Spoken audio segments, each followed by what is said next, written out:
लखनऊ में भरी अदालत में गैंगस्टर की हत्या। संजीव महेश्वरी को वकील बनकर मारी गोली। अखिलेश यादव ने योगी सरकार को जमकर घेरा। वकील के भेष में एक व्यक्ति ने फायर किया। उस फायरिंग के दौरान संजीव जीवा घायल हुआ। संजीव जीवा का उपचार के दौरान उसकी मृत्यु हुई है। संजीव महेश्वरी और जीवा एक आईएस गैंग नंबर 1 का मुख्य सदस्य और लीडर रहा है तथा इसके गैंग में लगभग 36 सहयोगी हैं। स्वयं की इसकी क्रिमिनल हिस्ट्री 25 अभियोग इस पे जघन्य अपराधों के दर्ज हैं। पुलिस कस्टडी में लोगों की जान जाना, पुलिस सिक्योरिटी के बीच में पुलिस की जान जाना, कचहरी में जान जाना, थाने में जान जाना, कोर्ट में जान जाना, या तो सरकार हो सकता है जानबूझ करके खुली छूट दी हो कि जाओ जिसको जहां मारना है मार लो। ये आज के समय पे ये लोकतंत्र है, ये डेमोक्रेसी है, लॉ चलेगा ऐसे, कानून चलेगा ऐसे।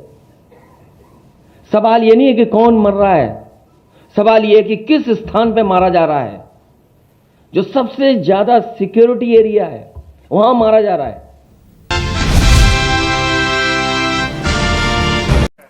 My intention is to build a relationship with you. My intention is to have a relationship with you, a affectionate, loving relationship with you, where you can say to me that Rahul, this is what we think. Rahul, this is how you should think about the relationship with the United States.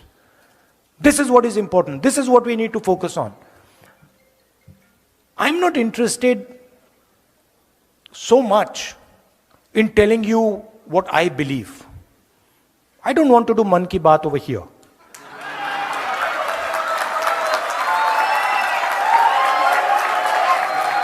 Right? I'm interested in आपके मन में क्या है.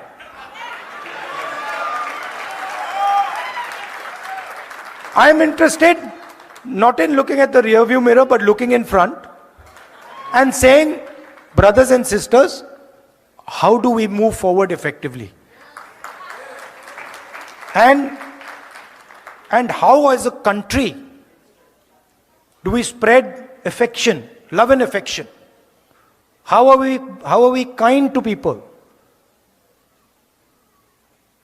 That's what I am interested in. And that's the knowledge that you have.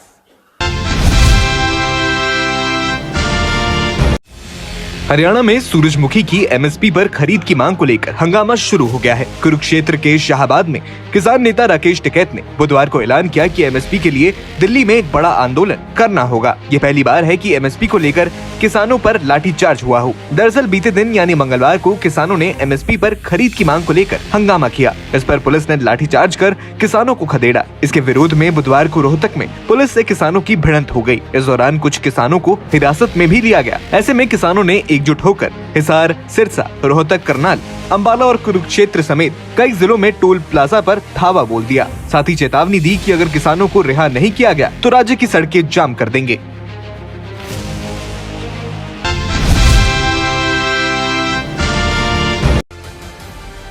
बुधवार को पहलवानों और खेल मंत्री अनुराग ठाकुर की मुलाकात हुई, लेकिन सवाल यह है कि आखिर पहलवान की शर्त पर राजी हो गए या यूं कह लें कि शांत हो गए। चलिए हम जल्दी से आपको बता देते हैं। दरअसल बुधवार को खेल मंत्री अनुराग ठाकुर के घर पर पहलवान पहुंचे थे। बातचीत का यह सिलसिला अनुराग ठाकुर से शुरू हुआ। खेल मंत्री की तरफ से साफ साफ पूछा गया कि आखिर किस बात पर सभी पहलवान प्रदर्शन नहीं करेंगे। पिछले 4 दिनों में 2 बैठकें हुई। पहली बैठक गृह मंत्री अमित शाह के साथ हुई तो दूसरी खेल मंत्री अनुराग ठाकुर के साथ। इन बैठकों के बाद क्या क्या सामने आया, इसकी भी जानकारी सामने आई है। शनिवार को शाह के साथ हुई बैठक में सरकार की तरफ से पहलवानों को भरोसा दिया गया था कि पहलवान मामले में कानून को अपना काम करने दे। साथ ही पहलवानों को बताया गया कि भारतीय कुश्ती महासंघ के प्रमुख बृजभूषण शरण सिंह की गिरफ्तारी पर सरकार नहीं बल्कि जांचकर्ताओं द्वारा फैसला लिया जाएगा और इसके बजाय अभी प्राथमिकता जांच को पूरा करने की है। शाह के इस बात के बाद भी पहलवान अपना विरोध प्रदर्शन खत्म करने के लिए इस शर्त पर अड़े रहे कि बृजभूषण सिंह को पहले गिरफ्तार किया जाए और जब अमित शाह को लगा कि बात नहीं बनी है तो शाह ने खेल मंत्री अनुराग ठाकुर को फोन लगाया और कहा कि पहलवानों से अपडेट लिया जाए और अभी तक बात नहीं बनी तो पहलवानों को फिर से बुलाया जाए और उन्हें नए भरोसे दिए जाए। हुआ भी ऐसा। खेल मंत्री की तरफ से पहलवानों को बुलावा भेज दिया गया। बुधवार को सरकार ने नए विकल्प पेश किए, जिस पर कहा गया कि पहलवान राजी हो गए और गिरफ्तारी की मांग को छोड़ दिया है। दरअसल सरकार ने उनसे वादा किया कि 15 जून तक इस मामले में चार्जशीट दायर की जाएगी और फिर अदालत इस पर विचार करेगी। मतलब गिरफ्तारी तो नहीं, लेकिन चार्जशीट दायर होने का भरोसा दे दिया गया है।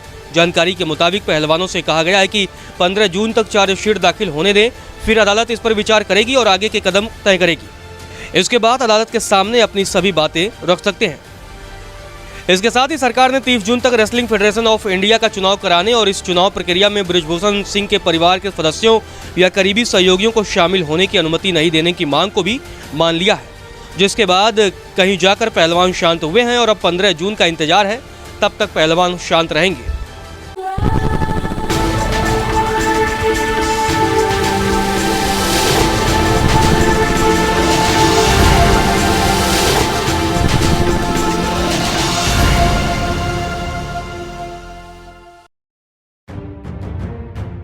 समाजवादी पार्टी और नोएडा पुलिस के बीच इन दिनों ट्विटर वॉर देखने को मिल रहा है, जिसमें अब दिग्गज नेता भी कूद गए। दरअसल दुष्कर्म के आंकड़े पर शुरू हुई ये बहस बीते बुधवार को सोशल मीडिया पर चर्चा का विषय बनी। मामले में सपा नेता और नोएडा से पूर्व विधानसभा प्रत्याशी पंखुड़ी पाठक ने नोएडा पुलिस पर सवाल उठाए और ट्वीट किया और लिखा, ऐसा प्रतीत हो रहा है कि नोएडा पुलिस का Twitter handle BJP IT cell संचालित कर रहा है। गौरतलब है कि पंखुड़ी पाठक से पहले समाजवादी पार्टी के मीडिया सेल ने आंकड़े का हवाला देते हुए ट्वीट किया कि नोएडा में हर दूसरे दिन एक दुष्कर्म होता है। 5 महीने में दुष्कर्म की 88 घटनाएं हुई। सोशल मीडिया पर समाजवादी पार्टी के किए गए इसी दावे पर नोएडा पुलिस का जवाब भी सामने आया, जिसके बाद मामले ने तूल पकड़ लिया और ट्विटर अखाड़े में तब्दील हो गया। बता दें, नोएडा पुलिस ने एसपी के दावे पर लिखा था कि समाजवादी पार्टी के शासनकाल में 1 जनवरी 2016 से 31 मई 2016 तक नोएडा में सेक्सुअल असॉल्ट के 119 मामले दर्ज हैं।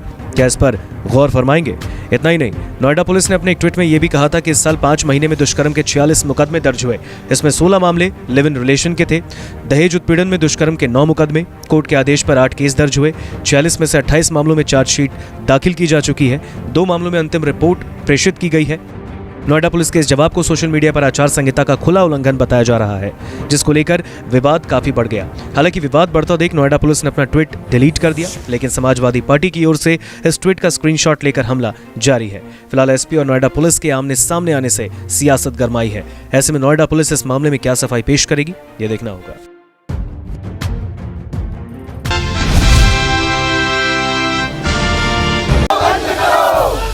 दमोह के गंगा जमुना हाई स्कूल के बारे में कई खुलासे हो रहे हैं। स्कूल में बच्चों को कुरान की आयतें सिखाई जाती थीं। मामला उजागर होने के बाद राज्य सरकार ने बड़ी कार्रवाई की चेतावनी दी है। मुख्यमंत्री शिवराज सिंह चौहान ने इसे लेकर बड़े संकेत भी दिए। स्कूल में पढ़ने वाले कुछ छात्रों ने यह दावा किया है कि उन्हें कुरान की आयतें पढ़ाई जाती थीं। दरअसल पिछले दिनों स्कूल का एक पोस्टर विवादों में आया, जिसमें हिंदू बालिकाओं के हिजाब से मिलता जुलता स्कार्फ पहने दिखाया गया। उसके बाद स्कूल शिक्षा विभाग ने पहले क्लीन चिट दी, मगर बाद में उसकी मान्यता ही निलंबित कर दी गई। इतना ही नहीं, इस स्कूल की कई शिक्षिकाओं का धर्म परिवर्तन कराए जाने के आरोप लगे।